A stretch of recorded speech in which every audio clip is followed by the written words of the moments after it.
Cláudia, você está no canal Uma Deusa, Uma Louca, Uma Feiticeira. E no vídeo de hoje eu vou trazer a história da Casa Mal Assombrada em Connecticut. Essa história inspirou um filme chamado The Haunting in Connecticut. É um filme que foi lançado em 2009. É uma história cheia de mistérios e que divide muitas opiniões. Bem-vindos ao especial Sexta-feira 13.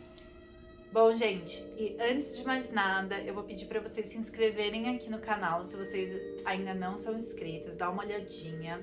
Eu quero chegar até 400 inscritos no final desse ano. Deixa seu like ou dislike, porque ninguém é obrigado a nada nessa vida. E também não esquece de comentar o que vocês acham dessa história, eu quero saber muito a sua opinião, uma história super controversa. Ah, e ativa o sininho para você receber a notificação quando tiver vídeo novo. Esse vídeo vai ser um especial de sexta-feira 13, hoje é sexta-feira 13. Era pra ser um especial de Halloween, porque ganhou na votação lá no meu Insta. Me segue lá nas redes sociais também, no meu Instagram. Vai estar aqui também na descrição as minhas redes sociais. E venceu pra eu contar uma história de casa mal assombrada ou de lugar mal assombrado. Era pra eu ter feito no Halloween, mas a gente teve alguns problemas técnicos na mesma hora. Meu computador tava muito cansado e a Bruna resolveu dar um banho de café nele. Bom, gente, se você gosta de filme de terror, se você é um fã de filme de terror, assim como eu sou, Apesar de morrer de medo da Bruna ter que acordar de madrugada pra ir fazer xixi comigo, vocês com certeza ouviram falar dos nomes Ed e Lorraine Warren. Se esse nome, assim, não te faz lembrar de nada, você com certeza sabe, vai conseguir resgatar um filme de terror chamado Annabelle ou Invocação do Mal, né, que seria The Conjuring em inglês. Esses filmes, eles são baseados em fatos reais e o Ed e a Lorraine Warren são pessoas reais e eles eram investigadores paranormais. E esses filmes são baseados em casos que eles trabalharam, que eles ajudaram famílias, tanto Annabelle como Invocação do Mal. E por isso que eu trouxe esse nome, porque eles também trabalham no caso que eu vou contar aqui hoje. E, gente, apesar de Annabelle e Invocação do Mal ser os trabalhos mais famosos desse casal, eu resolvi pegar o menos famoso, menos comentado, que tem menos vídeo aí na internet. Foi o filme que eu acho que fez menos sucesso, porque tem muita controvérsia. Eu vou contar todo o caso primeiro e vocês vão guardando as informações e no final eu vou falar todas as controvérsias que tem desse caso. Então vamos lá. Então a gente vai falar da história da família Snedeker. Sneaker? Como é que é a pronúncia? Snedeker. Então eu vou falar Snedeker.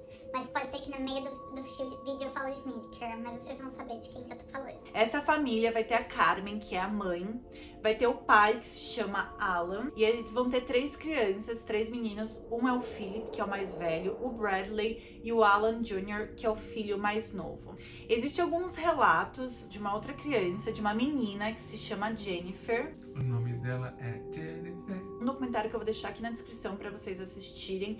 A Carmen não cita o nome dela. Em outras matérias que eu vi, eu só vejo o nome do Philip, do Bradley e do AJ, do Alan Jr. Eu também preciso que vocês lembrem da Tammy e da Kimberly. Elas são sobrinhas da Carmen e do Alan e, consequentemente, primas dos 3 meninos que eu falei. A família vivia uma vida super normal lá em Nova York. Tava tudo ótimo, tudo bem. E aí, infelizmente, o filho mais velho, que é o Philip, ele desenvolveu um câncer que se chama linfoma de Hodgkin. E aí eles conseguiram tratamento pro Philip num hospital em Connecticut. Toda vez que precisava fazer os tratamentos, químio, tudo relacionado a esse câncer que o Philip tinha, a Carmen tinha que dirigir até Connecticut e voltar. E por conta dos tratamentos deixarem o Philip muito enjoado, muito mal, as viagens se tornavam muito ruins para ele. Inclusive, no documentário, a Carmen fala que ela tinha medo que tudo que o filho estava passando nessas viagens matassem ele antes mesmo do que o câncer. A família, ela não estava muito bem financeiramente por conta das contas com médico, com remédio, tratamento, por todas essas viagens que eles precisavam fazer. Então eles decidiram tentar achar uma casa em Connecticut e a Carmen estava passeando lá pela cidade. Ela achou uma casa em Southton, que é uma cidade em Connecticut que ficava perto do hospital que o filho fazia o tratamento. Ela entra na casa e aparentemente é uma casa perfeita para a família. Ela tá com o pé atrás achando que não vai conseguir pagar. O orçamento deles estava bem apertado. E aí, por incrível que pareça, a casa é super dentro do orçamento, que inclusive aceitava criança, porque eu acho que isso não era comum naquela época, todas as casas aceitarem crianças. A casa é Mara, assim, ela fica super feliz, ela fala isso. É tipo encontrar um apartamento em São Paulo, nas condições atuais, um lugar bem localizado que você possa pagar, né? Você, assim, pessoa trabalhadora, consegue pagar. Bom, gente, aí no dia 30 de junho de 1986, a família vai se mudar para essa casa. Mais barato, como a Bruna disse, do que a média ali das casas, rica tudo em volta. Tava todo mundo muito bem, muito feliz. Eles chegaram na casa, todo mundo começou a se aconchegar. Estão lá decidindo aonde cada um vai ficar. O porão da casa vai ser o quarto do Philip, que era o filho mais velho que tava com câncer. Porque aqui, geralmente, as casas têm porão. E aí depende muito de casa pra casa. Tem gente que deixa o porão sem nenhum revestimento, fica bem filme de terror mesmo. E tem muitas casas que o porão, assim, é todo reformado. Tem o próprio banheiro, é um espaço bem maior do que um quarto comum. Não tava super, assim, ótimo, mas tava em boas condições e tinha um banheiro que era muito importante pro Philip, porque ele ficava passando muito mal por conta do tratamento com câncer. Então eles acharam que era melhor opção ele ficar lá. Acontece que eles descobriram ali, né, naquele momento, que a casa era uma antiga funerária. Que dentro da casa eles preparavam o corpo, então dentro do porão, numa outra parte, tipo como se fosse 2 quartos separados, tinha uma sala de embalsamento. Dentro da casa tinha esses materiais, tinha essas etiquetas para pôr no nome do corpo da pessoa morta. Além dos equipamentos, tinha uma espécie de um elevador, né, feito com correntes que eles colocavam no caixão para movimentar ou para passar de um andar para o outro. No documentário, a Carmen fala que ela fica bem brava com essa situação. Pra Carmen não era um problema essa questão de fantasma, porque eu acho que ela não acreditava muito nisso. A grande questão é que o filho dela tava com câncer. Essa cena de estar com morte ali o tempo todo era ruim pra ela e ela não curtiu isso. Quem curtiria, não é mesmo? Essa casa foi uma funerária e o nome era The Hallahan Funeral Home. E nesse momento que você tá ouvindo essa história, ou assistindo esse filme, o documentário, você pensa, Gente, por que que você descobre que tem essa situação ali e você continua falando, tudo bem, vamos morar, vamos lá. Essa questão é trazida pra Carmen. E a Carmen no documentário fala que não era uma opção pra eles se mudarem, porque eles fizeram o depósito de segurança quando você entra na casa, também pagaram o primeiro aluguel. E quando ela trouxe essas questões pros donos, né, pra quem tava alugando, eles falaram, se você decidir sair, você vai quebrar o contrato e você vai perder esses depósitos. E era uma coisa que eles não estavam podendo fazer, eles estavam com o orçamento muito apertado. Bom, gente, e na casa então ficava a mãe, o pai ficava em Nova York durante a semana e final de semana ia pra casa em Connecticut. Tinha o Philip que ficava no porão junto com o Bradley. Você vai ter o AJ e também as 2 primas que foram morar com a família. Porque os pais dela estavam se separando na época. Aí o ambiente da casa delas estava muito pesado. Então elas decidiram ir morar numa casa que tinha uma antiga funerária. Eu não sei qual que eu menti mais tenso aí. Fica no seu julgamento. Se a gente viu, se a gente mostra, tem dúvida também. E assim, logo no primeiro dia, o Philip fala que durante a noite ele tava no quarto, assim, perto de dormir, e ele começa a ouvir um homem chamando o nome dele.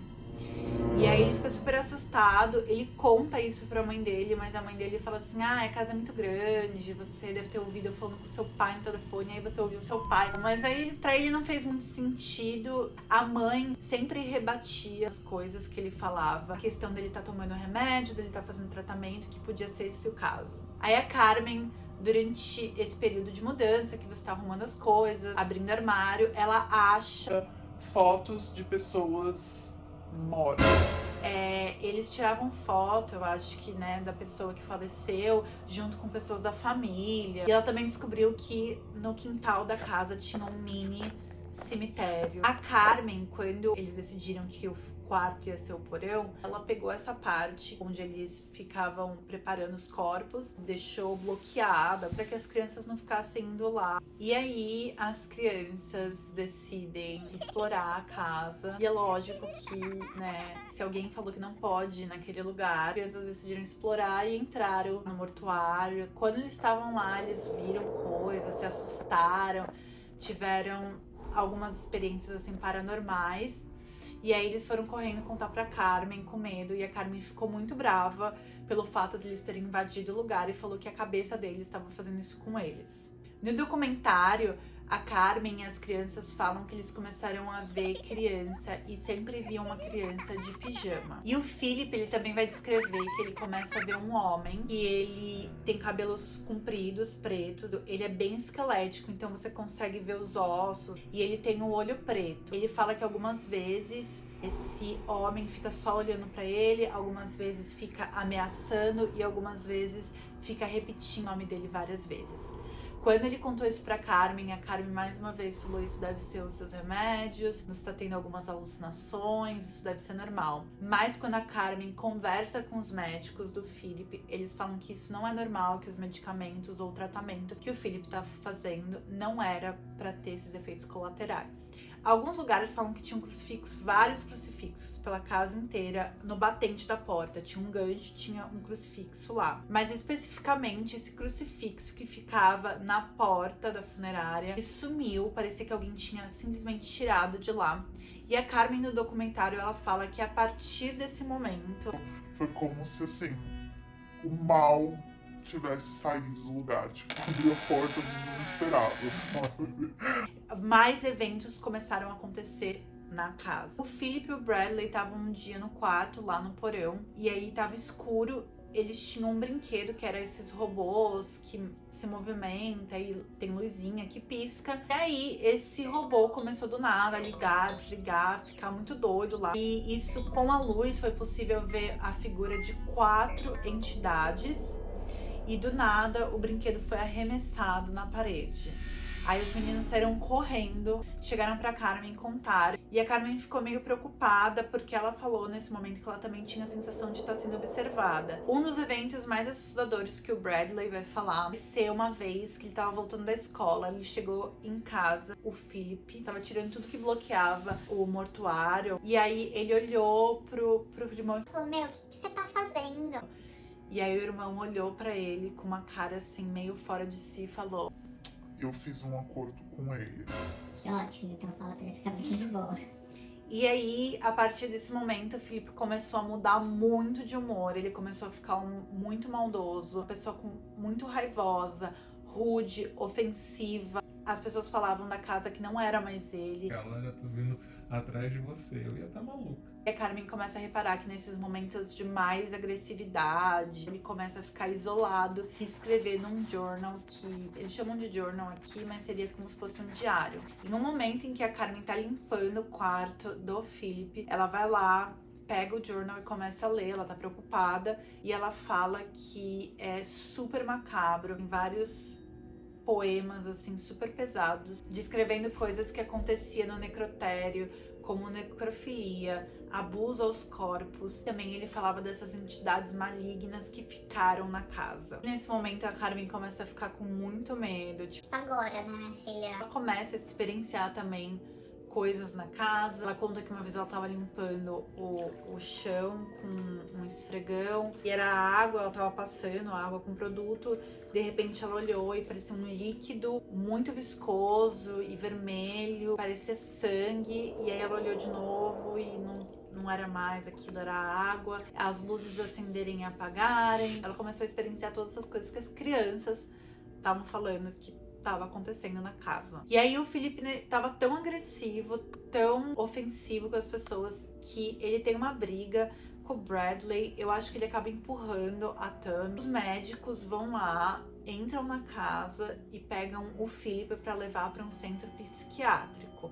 O Felipe começa a falar pra ela: não, mães, o que você tá fazendo? Como que sim, você vai deixar isso acontecer comigo? Pelo amor de Deus, não deixa eles me levarem. A Carmen fica super mal, mas ela acaba deixando. E antes dele ir embora, ele fala: Agora essas forças malignas vão vir atrás de você. Bom, gente, aí eles dão um diagnóstico que o Philip tá com esquizofrenia, porque ele tá conversando com espíritos, porque ele tá vendo essas coisas, tá tendo alucinação. Os ataques dos espíritos, do que tava acontecendo, essa força paranormal começou a ficar muito agressiva, a ponto de a Carmen falar que ela sentia que ela tava sendo atacada. Ela inclusive fala de um evento de ela tá tomando banho e a cortina meio que enganchar nela, ela enrolar, ela ficar sem respirar e ela fala que cada vez mais fica tenso, inclusive a Tammy começa a acordar com vários roxos, arranhões. Em um dado momento, ela vai até a tia, né, a Carmen, e fala: olha, eu tô sentindo essa presença, essas coisas estão acontecendo, eu tô me sentindo muito mal. E a Carmen vê como se fosse uma mão por dentro da blusa da Tammy. Eu não sei se é exato nesse momento, mas a Tammy, ela descreve que ela tem um rosário e esse rosário estoura, como se alguém tivesse puxado ele. E aí vai entrar a figura do Ed e da Lorraine Warren. Eles vão pra casa, eles percebem essa atividade paranormal. A Lorraine, que ela é a médium, né, do casal, ela, quando ela chega na casa, ela já identifica e fala: olha, tá cheio de espírito aqui, tá lotado de espírito, e além disso eu já consegui perceber duas forças malignas, assim, demoníacas, um negócio terrível. E digo mais, essas pessoas estão me dizendo que aqui eles abusavam dos corpos, eles maltratavam, eles mutilavam os corpos, enfim, eles faziam essas coisas horríveis com os corpos. E é isso, então assim, esses espíritos agora, eles estão aqui pra ser maligno mesmo. A Lorraine fala que o clima tá tão tenso, depois de vários trabalhos. Ela descreve enquanto ela tá dormindo, ela começa a ouvir as correntes, aquelas correntes que eu falei que serviam para elevador, mexendo durante a noite, como se alguém estivesse puxando e subindo e descendo o caixão, mas não tinha caixão nenhum. Atividades paranormais estavam acontecendo de uma forma muito violenta e muito constante. E aí a Lorraine, ela fala que a casa tá possuída e precisa ser exorcizada. Por conta disso, a Lorraine quer que o caso fique a público, que as pessoas tenham conhecimento disso. A Carmen, ela não pensa muito sobre isso. O marido fala: meu, se isso vai resolver, que faça, porque sempre a casa tava cheia de gente, tinha a Lorraine, tinha o Ed. Fala: põe em público. Eles fizeram isso para tentar chamar a atenção da Igreja Católica. Aí a Lorraine, ela entra em contato com o escritório do bispo em Hartford e eles mandam 2 padres. Eles chegam lá e realmente o negócio tá muito tenso. Realmente está tomada a casa por essas forças malignas e eles decidem não aceitar esse job. E aí eles falam: gente, não, obrigado. Os padres escrevem uma carta pro bispo falando que a casa tinha essa força maligna, que eles entraram lá, rezaram e precisava ser exorcizada. E surge um 3º padre que eles não citam o nome e que vai pra casa para fazer o exorcismo. Os adultos envolvidos no exorcismo tiveram que assinar um documento falando que eles não iriam nunca citar o nome do padre, quem foi essa pessoa que fez o exorcismo. Durante o exorcismo, o Ed Warren sentiu muita dor no peito. Teve um momento até que a Carmen falou, ficou preocupada, achando que devia parar. Foi bem tenso, foi bem estressante, mas aparentemente teve sucesso. No final, a Lorraine fala que essa força do mal saiu da casa, realmente desapareceu. E uma das coisas que aconteceu depois do exorcismo foi que eles tinham uma imagem da Nossa Senhora, como se fossem essas estátuas, né, da Nossa Senhora. E depois do exorcismo, quando a Lorraine foi olhar, ela tava sem as mãos. Esse museu existe também, é real, as pessoas vão lá visitar e tem vários objetos das casas das pessoas que os Warrens ajudaram. Inclusive a Annabelle tá nesse lugar e a Annabelle não tem nada a ver com a Annabelle do filme, é uma bonequinha super cute, mas Cute por fora e maligna por dentro, digamos assim.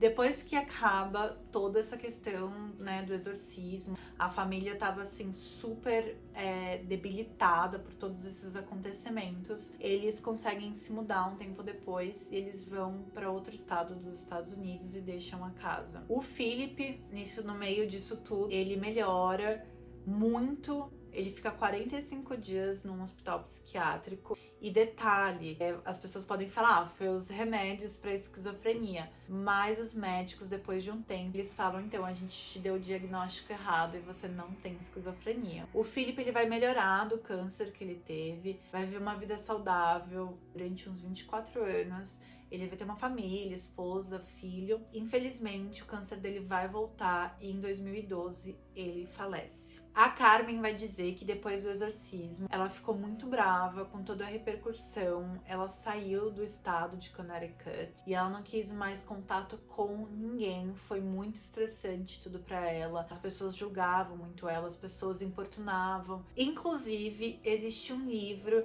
que se chama In a Dark Place, do Ray Garton. A Carmen vai falar que a história dela estava sendo contada por outra pessoa, com palavras de outra pessoa. E depois desse caso, ir bastante pra mídia, saindo bastante nos jornais, eles entrevistarem e ter o livro, em 2019 saiu o filme. E aí a Lorraine não curtiu, ela detestou, ela falou assim, foi muito hollywoodiano, drama hollywoodiano, inventaram muita coisa, mudaram muita coisa. Mas é isso, gente, a história acaba com a casa limpa, né? Tipo, sem essas entidades e a família se mudando para outro estado.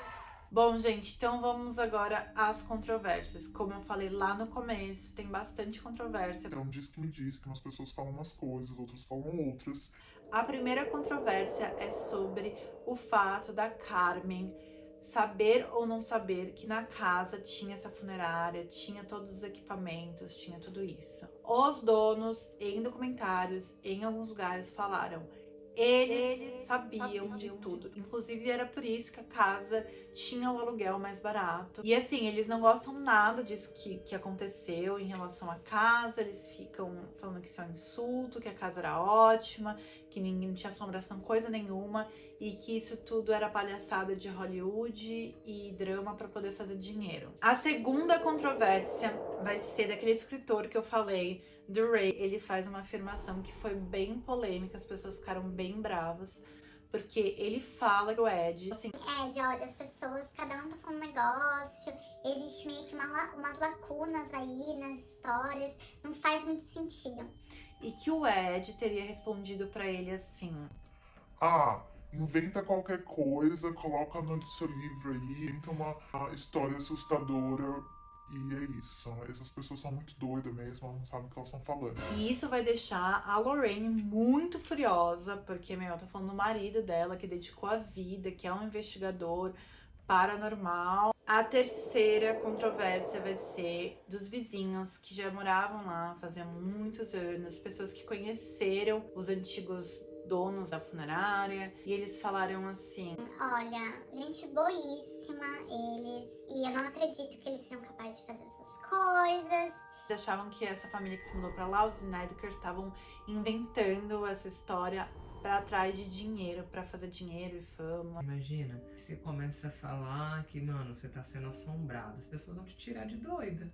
Não é, total. Então, assim, as pessoas vão ficar assustadas. Uma das vizinhas, no documentário, uma das vizinhas fala: eu prefiro não acreditar. Então, a quarta controvérsia é mais uma teoria, na verdade. As pessoas falam que isso tudo aconteceu porque o Philip, ele começou a alucinar essas coisas, ele tava muito agressivo. Eu não vejo muita lógica nisso, mas é basicamente, o Philip tava muito agressivo, dando muito problema, e aí essa história toda de fantasma foi pra encobrir o que o filho tava passando.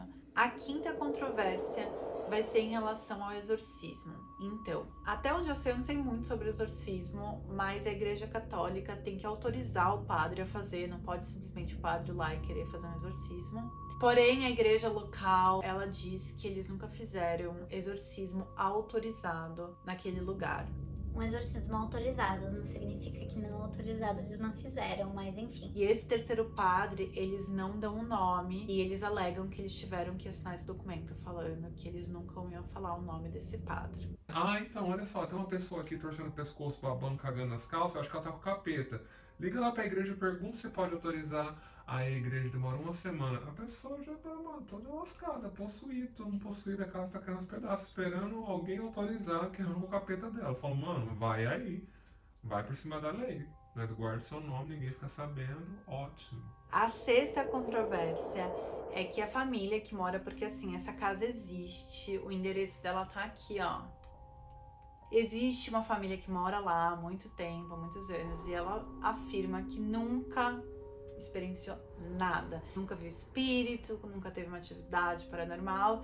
E ela fala, ou realmente não existiu, ou o exorcismo funcionou e a casa agora tá ótima. Tem vários sites que eles trazem muito mais controvérsias falando sobre esse caso e também falando de cada evento que aconteceu, de cada atividade paranormal que aconteceu lá. Eu vou deixar aqui pra vocês assistirem. Eu indico que vocês assistam o filme se vocês gostam de filme de terror. Eu diria aí que num nível de medo, comparando com Vai Annabelle e Invocação do Mal, se vocês assistiram já esses dois, mais ou menos o mesmo nível de medo que você vai sentir, talvez um pouco menos, eu diria. Acho que por ser tão controverso, como eu falei, ele não fez tanto sucesso. Espero que vocês tenham gostado desse vídeo. Eu quero saber se vocês acreditam ou não nessa história. É isso. Um beijo e tchau!